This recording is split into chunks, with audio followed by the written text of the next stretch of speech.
مولانا افغانستان اور پاکستان کے درمیان ایک پل کا کردار ادا کر رہے تھے۔ دنیا نہیں چاہتی کہ یہ پل قائم ہو، کیونکہ دنیا چاہتی ہے کہ مشرق کے اندر انڈیا اور مغرب کے اندر بھی انڈیا جو ہے وہ اپنا کردار ادا کرے۔ میں چھوٹی سی بات اپنے افغان بھائیوں سے بھی، ان سے گلہ بھی کروں گا، کیونکہ گلہ اپنوں سے کیا جاتا ہے، محبت کے رشتوں میں گلہ ہو جاتا ہے۔ مولانا شہید ہوئے، حامد الحق صاحب شہید ہوئے، میرے بھائی تھے، میرے والد جو ہے وہ دنیا سے گئے۔ پاکستان کے اندر کئی لوگوں نے جانیں دی امریکہ کے خلاف اور اسی طریقے سے سوویت یونین کے خلاف، لیکن کیا وہاں کی موجودہ حکومت نے اس چیز کا احاطہ کیا؟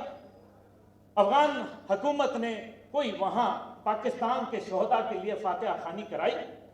کیا پاکستان کے ساتھ تو مسئلہ نہیں تھا، اس قوم کے ساتھ تو مسئلہ نہیں تھا، مسئلہ تو تھا ان کا کسی شخصیت کے ساتھ یا کسی ادارے یا کسی حکومت کے ساتھ۔ اس قوم نے تو صرف محبت دی، اپنے انہوں نے دلوں کے بھی دروازے کھولے، اپنے کاروبار کے بھی دروازے کھولے، رشتے بھی کیے، ان کے ساتھ تعلقات بھی پیدا کیے۔ اس قوم کا تو قصور نہیں۔ جب کرکٹ میچ ہوتا ہے تو اسٹیڈیم کے اندر آگے اور کرسیاں کیوں کھاڑی جاتی ہیں؟ یہ کیا وجہ ہے؟ اس کے اندر کردار ادا کرنا ہے۔ آپ کے اوپر ذمہ داری ہے، آپ جو ہے اس عظیم خون کے چشم و چراغ ہیں جو یہ کردار ادا کر سکتے ہیں۔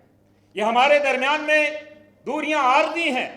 قائد اعظم رحم اللہ جب تورخم بارڈر گئے تو ایک چین لگی ہوئی تھی، اس کو عبور کر کے قائد نے کہا، افغان سولجر سے ہاتھ ملایا اور کہا کہ یہ تو عارضی ہے، ورنہ تم اور ہم تو ایک ہیں۔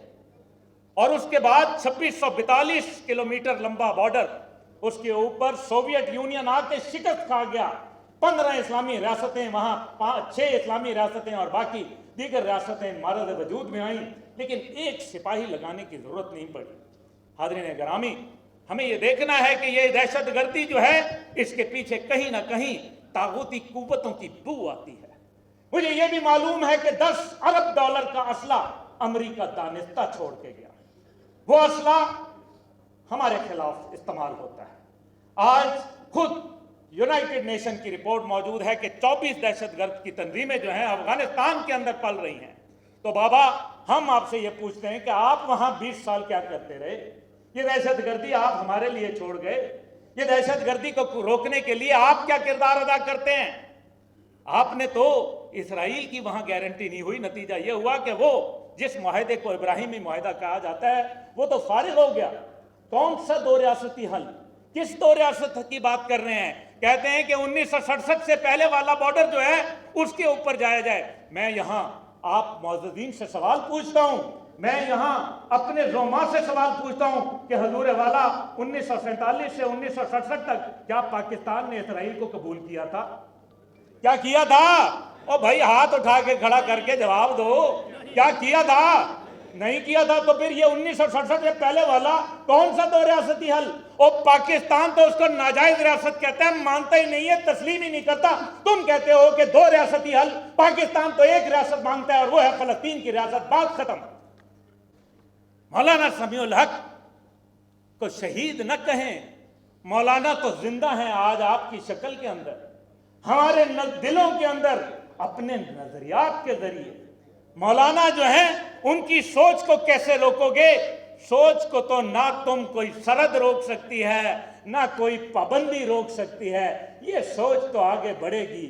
یہ انہوں نے یہ قربانی جو دی ہے اور اس کے اوپر کوئی تحقیقات نہیں ہے، اس کے پیچھے سمجھ لیں کہ یہ جو دہشت گردی ہے اس کے پیچھے امریکہ کی وردی ہے، یہ سیدھا سا سمجھ لیں۔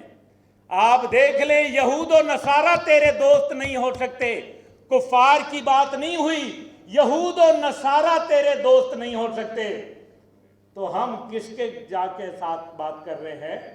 سمجھیں چالوں کو، یہ پیسے، یہ پتہ نہیں معیشت، یہ فلانا، یہ سیاسی نظام فارغ ہو گیا ہے۔